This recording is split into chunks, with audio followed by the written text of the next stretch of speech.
Olá, tudo bem com vocês? Oro ao Senhor para que todos estejam bem, em nome de Jesus. Mais uma semana com os nossos estudos, mais uma semana olhando para a Bíblia, dando uma caminhada nela, procurando ali promessas, né, de Deus e parando para refletir sobre essas promessas, entender o que elas têm, né, o que elas dizem a respeito de nós, o que elas dizem a respeito da história que a Bíblia ela vem traçando lá desde o início de Gênesis até o final em Apocalipse, né, uma história linda de um Deus que estabeleceu um plano de salvação, um plano de redenção para a humanidade, né, e para mim e para você, para a nossa vida, graças a Deus por isso. Nós temos então visto algumas promessas, né, já vimos aí algumas, e hoje nós vamos ver uma em um momento muito interessante do povo de Israel. Eles tinham saído do Egito e eles estavam caminhando, né, indo para a terra prometida, ali no deserto, só que eles tiveram que entrar em guerra com vários povos, né, e nesse momento aqui, na verdade, o povo de Israel, ele estava passando por um local e Moisés, ele tenta conversar, mandar uma mensagem, né, ali para o rei daquele povo, dizendo: olha, a gente vai passar aqui, mas a gente não quer confusão, né? A gente só vai passar porque está no nosso caminho, mas tudo que a gente usar, a gente vai pagar, a gente vai ressarcir, né? Mas deixa a gente passar em paz. Mas esse rei, ele não deixou. Na verdade, ele foi e guerreou contra Israel. Só que Israel, então, revida, né, e vence e destrói ali aquele povo. E essa notícia começou a se espalhar, né? E aqui a gente vai ver um rei que ouviu essa notícia, ouviu o que tinha acontecido e falou: eu preciso fazer alguma coisa, eu preciso agir, né? E é isso que a gente vai ver nessa nossa história dessa semana. Então vamos lá. O texto que eu vou ler está em Números capítulo 23, Números 23, versos 18 a 20. Aqui, antes de ler o texto, né, aqui a gente vai ver a resposta de um pedido, tá? Por isso que depois a gente vê melhor aqui o que está acontecendo, mas eu vou ler o texto, depois a gente conversa sobre o que está acontecendo ali. Então vamos lá. Levante-se, Balaque, e ouça-me. Escute-me, filho de Zippor. Deus não é homem para que minta, nem filho de homem para que se arrependa. Acaso ele fala e deixa de agir? Acaso promete e deixa de cumprir? Recebi uma ordem para abençoar. Ele abençoou e não o posso mudar. Então, olha que interessante. Aqui, Balaão, né, um profeta meio profissional, assim, é contratado por Balaque, esse rei lá de Moabe, para amaldiçoar o povo de Israel. Porque Balaque, esse rei de Moabe, dos moabitas, ele ouve o que tinha acontecido lá com aquele povo que não quis fazer aquele acordo com Moisés, né? Eram os amorreus. Eles não quiseram fazer esse acordo e eles então foram destruídos. Balaque ouviu o que o povo de Israel tinha feito, e aí ele chama Balaão, contrata Balaão e fala: você vai lá, você vai amaldiçoar esse povo, porque aí amaldiçoado ele vai ficar enfraquecido, ele vai ficar inseguro, né? E aí a gente entra e batalha contra eles e a gente tem aí alguma chance, né? E aí Balaão ele vai para fazer isso, mas no meio do caminho ele recebe uma direção de Deus dizendo: não adianta, não vai amaldiçoar, porque eu abençoei esse povo. Então não adianta amaldiçoar aquilo que eu abençoei. E Balaão fala uma coisa muito interessante. Ele fala: Deus, ele não é, aqui, né, no texto está falando, ele não é homem para mentir, nem filho do homem para se arrepender. Ele abençoou, então não adianta amaldiçoar. né? E aí a gente vê aquilo que foi falado, revelado de Deus, né?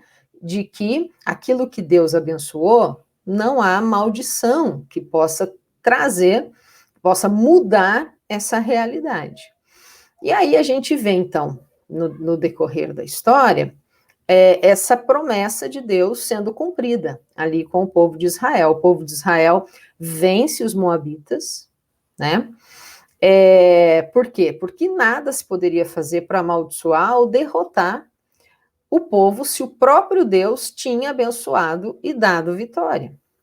Agora, tem uma questão que eu queria chamar a atenção aqui, do que acontece nesse meio tempo, né? Israel vence os amorreus, vai seguindo viagem, Balaque ouve, fala, eles estão vindo para cá, eles vão nos destruir, contrata Balaão para amaldiçoar, Balaão fala, não posso amaldiçoar porque Deus abençoou, né? Nesse meio tempo, o que acontece? Alguns ali de Israel, isso está em Números 25, eu vou ler, enquanto Israel estava em Sitim, o povo começou a entregar-se à imoralidade sexual com mulheres moabitas, que os convidavam aos sacrifícios de seus deuses. O povo comia e se prostrava perante esses deuses. Assim Israel se juntou à adoração de Baal-Peor, e a ira do Senhor acendeu-se contra Israel. Então aqui a gente vê que essa promessa de Deus ela foi cumprida para o povo. Né? Mas esses aqui, que eram do povo de Israel, mas que se prostituíram, que adoraram outros deuses, se entregaram a essa prostituição, a essa idolatria, veio um juízo e eles então foram exterminados no meio do povo.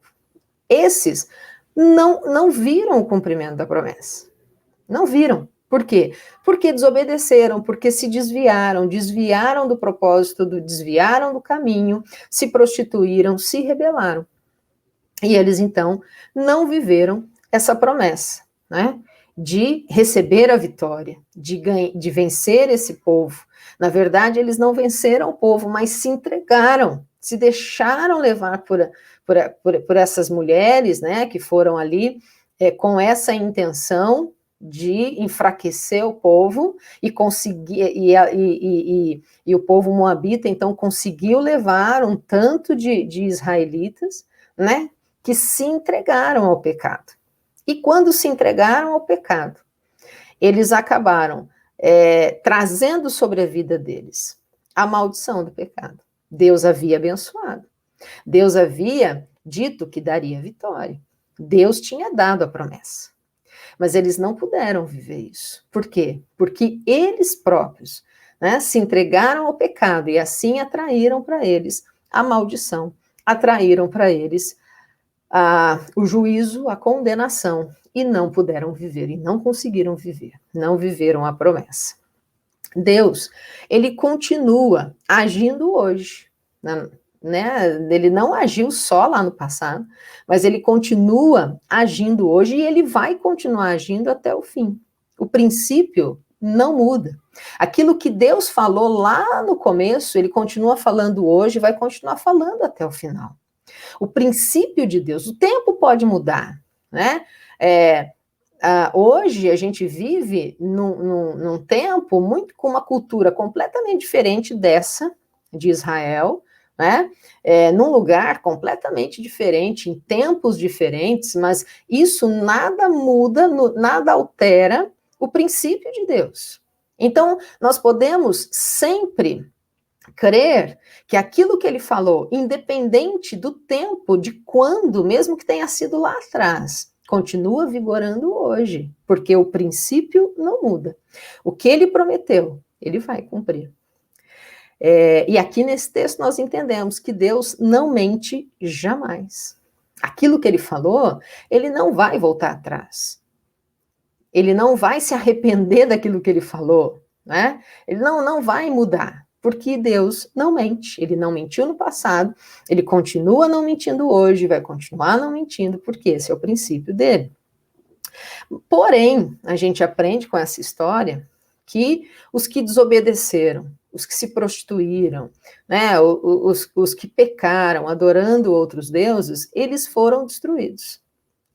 Porém, isso não altera em nada o princípio da fidelidade. Deus continuou fiel, né? Fiel ao povo, fiel àquele que obedeceu, fiel no sentido amplo, né?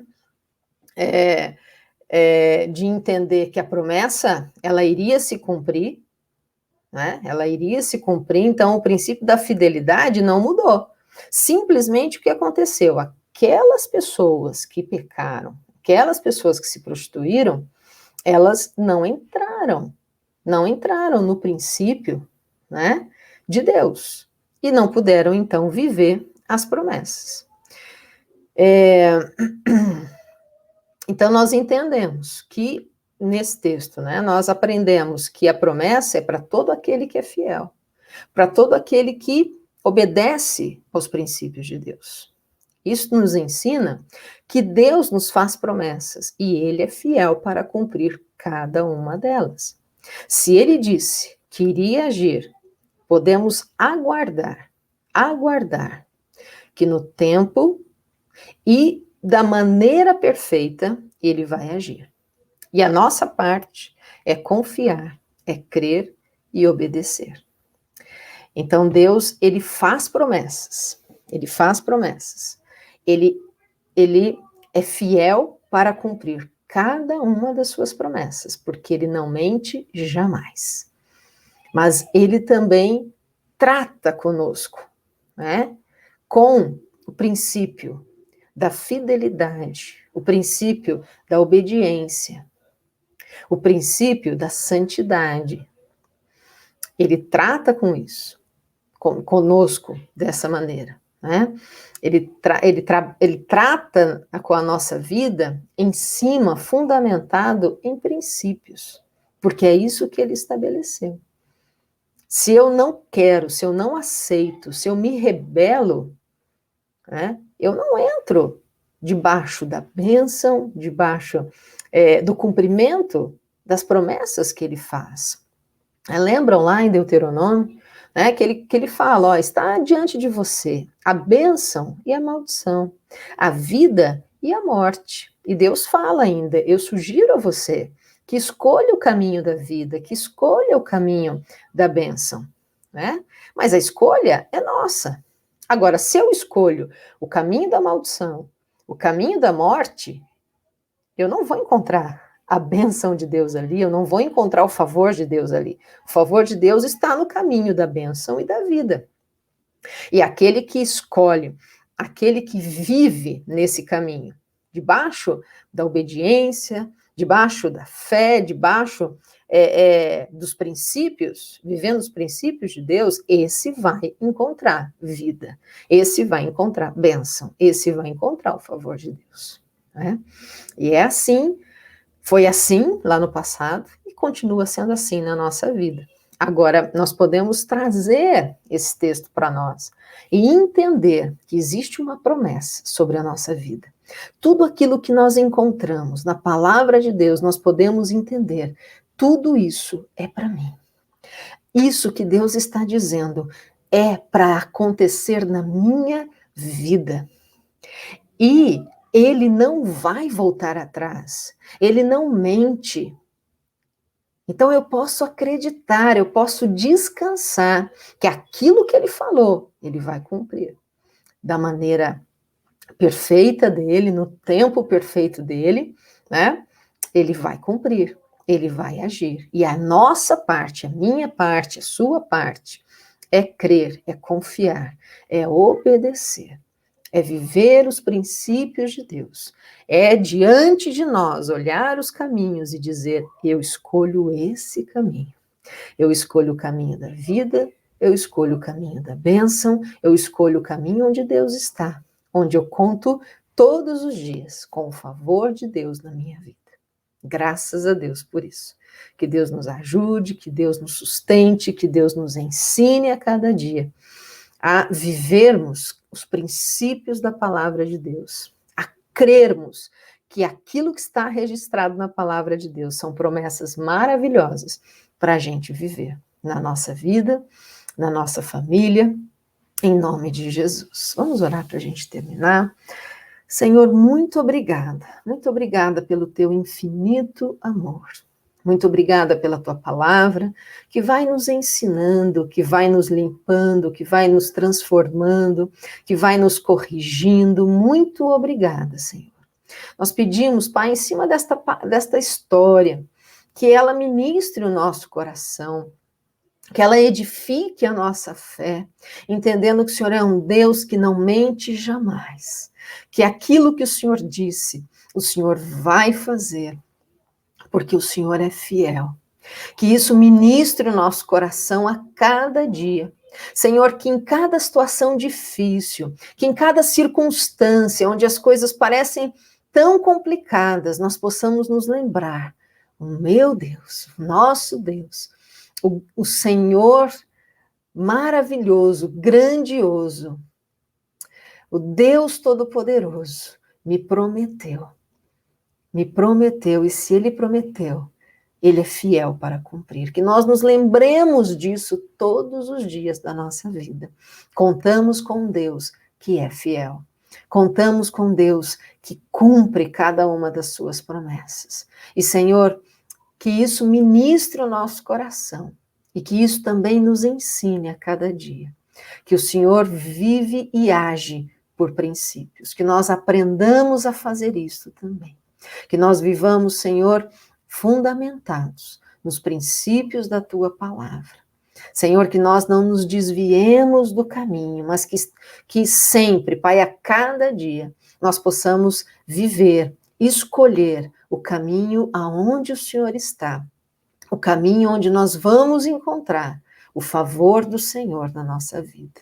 Nos ajude, Senhor, a cada dia a vivermos isto, Pai, em nome de Jesus. Amém. Amém. Que Deus abençoe de uma maneira muito especial a sua vida, que Ele continue ministrando o teu coração, que Ele continue revelando coisas do dia a dia, situações do dia a dia, corrigindo o nosso coração, abrindo o nosso entendimento, né? E que a gente possa, cada dia, ver com muita clareza esse caminho que Ele deseja que nós trilhemos, e que a gente viva de uma maneira plena cada uma das promessas dEle, em nome de Jesus. Que Deus te abençoe. Se Deus quiser, na semana que vem a gente se vê. Tchau, tchau.